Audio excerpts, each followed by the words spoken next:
Hello, everybody. This is Preston Bolter with Pocket Jacks Comics. Welcome to Alternative Sunday Sermons. So, I wanted to talk about forgiveness because I think that's an important one that really gets a bad rap, quite frankly. Because it's one of those virtues that people just feel fine not giving, just not participating in. And I was talking with the shitty webcomics guys, and they were bad mouthing forgiveness as like one of the reasons why they didn't why they had a hard time with Christianity. It's like, what, you gotta forgive your neighbor, and there's this idea that Jesus said turn the other cheek, and that just means you just let people keep running over you and fooling around. Your wife can fool around as much as she wants, you always got to forgive her. Well, no, it's not like that. I think maybe a little more moderation is required than just like complete blank checks to people all the time.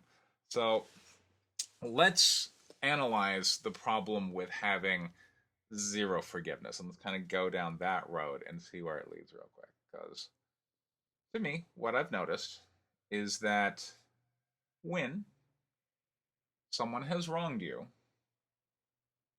you certainly attach to them the negative emotions of anger, and you give yourself permission. For that matter, other people give you permission to do bad things in retribution. And the whole modern cry bully thing is really just boils down to people doing bad things to other people and going, well, they brought it on themselves, they deserve this. And now we're kind of left with, an eye for an eye making the whole world blind, or Twitter, where we're just, constantly at war with people. And hey, look, I enjoy a fair amount of acrimony. I'm not gonna lie about that. So I'm not sitting here saying everyone needs to go be perfect saints. But what I'm saying is, if you just look at that process, okay, of I'm acting badly because the other person has brought it on themselves, and look, like this goes back to like the ancient rite, as it was explained to me in history class in Greece. They didn't really have, in a lot of the city states, like a central civic authority. So if someone wronged you, like they killed a member of your family, you got to, go before a counselor or something, and they'd go, yes, you were wronged. You have the right to seek vengeance. And that just meant you kind of had been given approval, but it was still your responsibility to go and kill that other person. And that's kind of, I guess, where we are still. And if we look at that process, when you do it,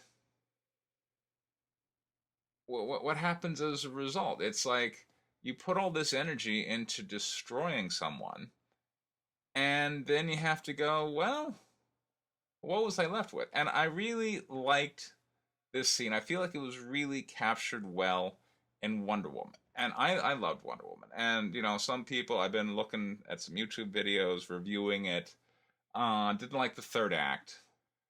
I did. I really like the whole picture. But if you remember from Wonder Woman, Princess Diana is on Themyscira, and then, Steve Trevor comes in, and he has this story, and she is interpreting his story and is saying, Ares, the god of war, is out there, and he's enacting this plot that's going to kill all the Themyscirians or whatever, ultimately, and so I have to go and stop him. And, off she goes, and she doesn't know who Ares is, but she's attached it to Ludendorff. And there's this cool place that I wanna go through here where she kills General Ludendorff, believing it to be Ares, because I believe it really captures just that feeling of just like you feel like divinely blessed rage of she gets to say the cool thing. All right, let me show you.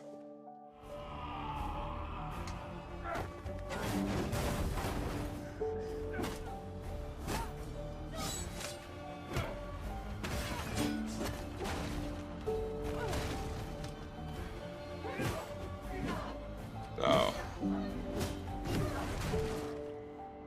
so Here she is. They're fighting back and forth. As magnificent as you are, you are still no match for me. And there's this scene where it looks like Ludendorff is gonna kill her. And then, you know, she boom! Kicks him out there. She's got the sword, the God Killer. He's on the roof. Up she comes. She gets to say this cool stuff, right? Daughter of Hippolyta. This moment feels so good. Of the Amazons. And your wrath upon this world is over. Oh, I love this. Bam.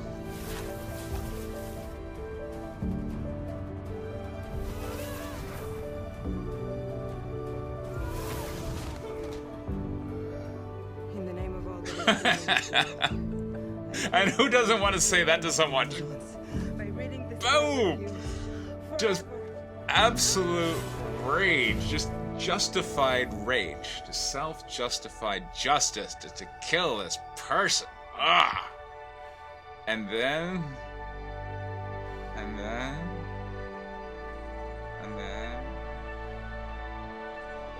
you got a dead person. And you wanted it to be this big moment, but you kind of realize that a lot of that was you. And all the bad things that you did in kind of getting this moment start to flood back as you realize, oh, like, oh, what did I do? I thought I was going to do this cool thing, but it didn't. So, I mean, look. We don't get to do the cool thing that Diana did there, but God, it's fun to watch. I just love it. Like, you get to say, like, of all the names, like, bam, right? God, it feels so good to watch. But there's the aftermath of it, and you gotta go, well, what was all that about?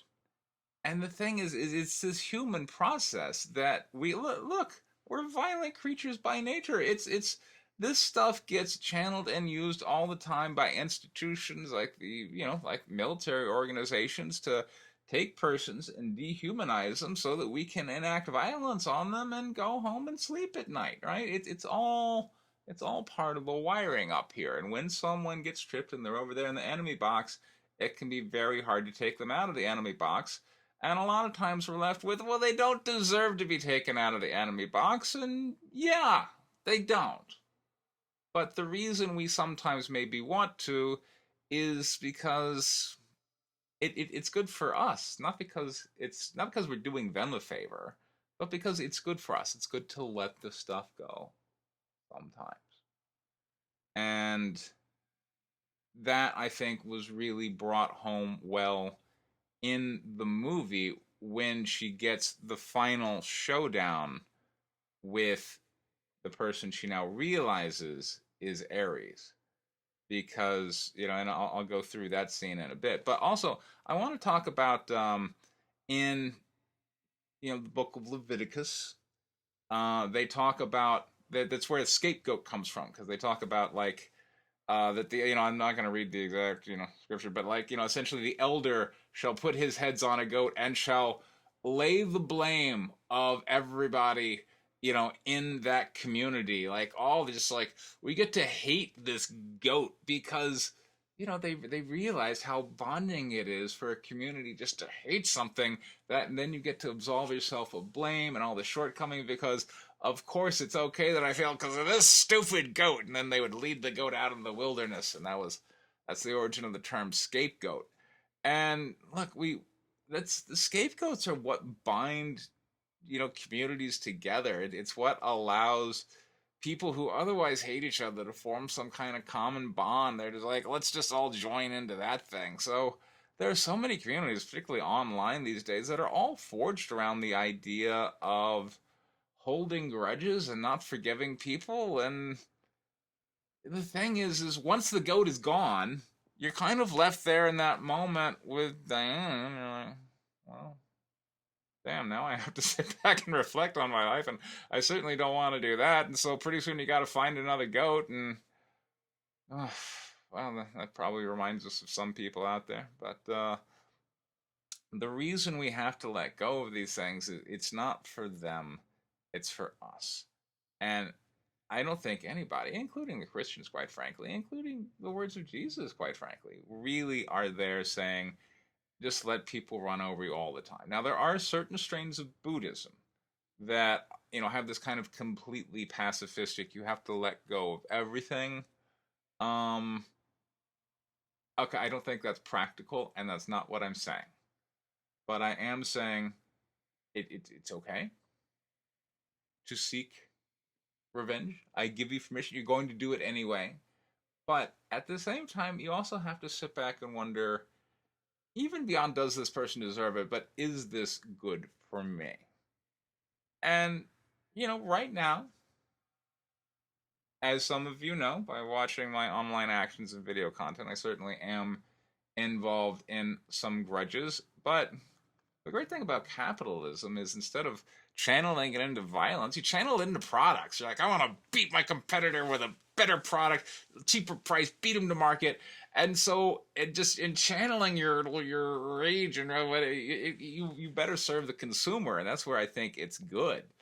But the personal grudges, when you take them kind of outside of the commerce stream, and it's more or less like, boo, bad, like, look, I'll just be frank with you.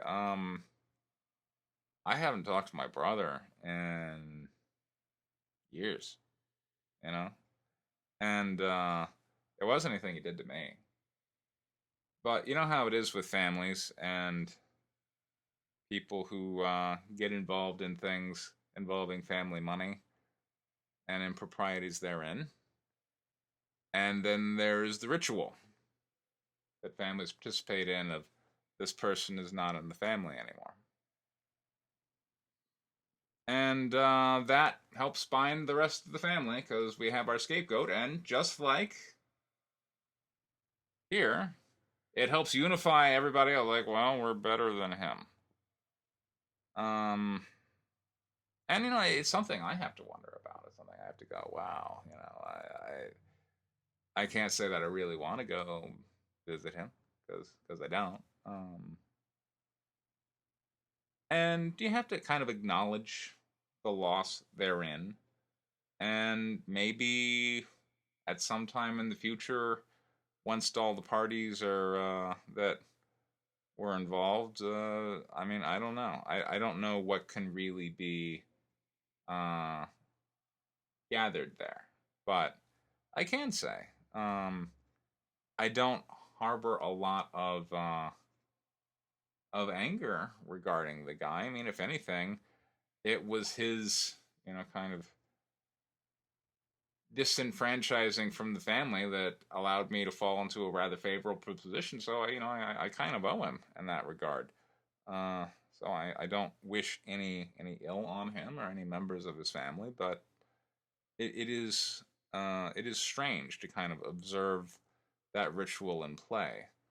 And I, and kind of my role in the family, do encourage to other members of my family that, we have been wronged. And I'm not saying we need to invite this person to Christmas parties and stuff. Uh, but we should do our best to not bond over channeling meaningless rage. And so I like the scene here at the end. I'm kind of a sucker for it, where she confronts Ares. And it reminds me a bit of it. In any way, it's really kind of the inverse of the movie Unforgiven. Because in Unforgiven, we have Clint Eastwood who is seeking revenge. And he's coming up on Gene Hackman, the lawman. And, like, he's going to kill him. And Gene Hackman is looking up at him. And he's like, I'm a decent man. I don't deserve this. And right as, right as Clint Eastwood's kill him, he's like, deserving's got nothing to do with it. And oh my God, I love that scene. That again is like this scene here is just retribution. Boom. But, look, I can't really fault Clint Eastwood's character for what he did in the movie Unforgiven, which again is about forgiveness, and I should probably talk about that in its own segment at some point in the future. But that's not to say that forgiveness doesn't also have its place. And now we're back to kind of the Aristotle's theory of virtue of the mean, probably somewhere in the middle of Unforgiven and the Buddhist notion of just forgiving everybody is, even then I'm thinking, maybe halfway between is maybe a little bit too permissive. But I'm just encouraging people out there, if you're hearing this, to consider on occasion just letting some stuff go, not because it's going to help them out, but because it's going to help you out. So let's share this this ending scene from Wonder Woman. If you haven't seen it, by the way, it's an excellent picture.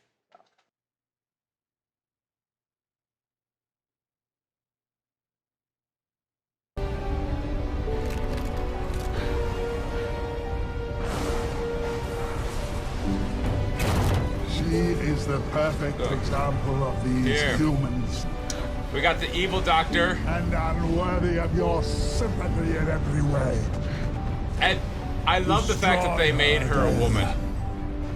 You know that she deserves it, they all do. And yes, she does deserve to be crushed by this tank, and Diana knows that. We got the call to do it, and there it is. And again, it's the moment of divine retribution.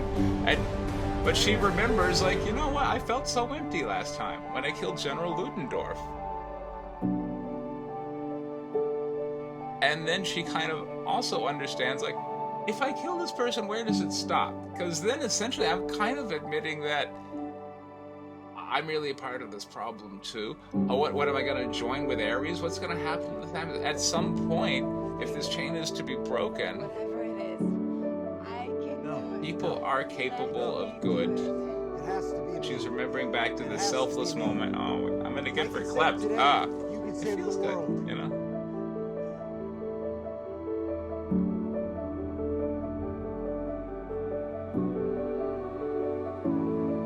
I wish we had more time. What are you saying? I love you.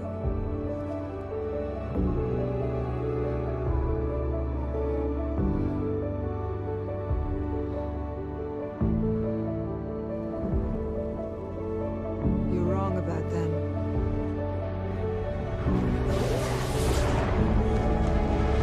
And isn't this also its own very satisfying moment of victory? They're everything you say, but so much more.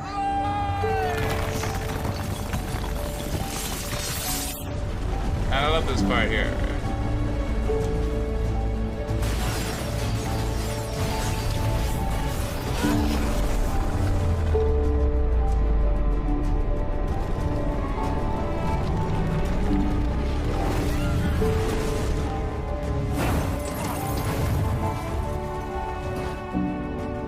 They do not deserve your protection! It's not about deserve.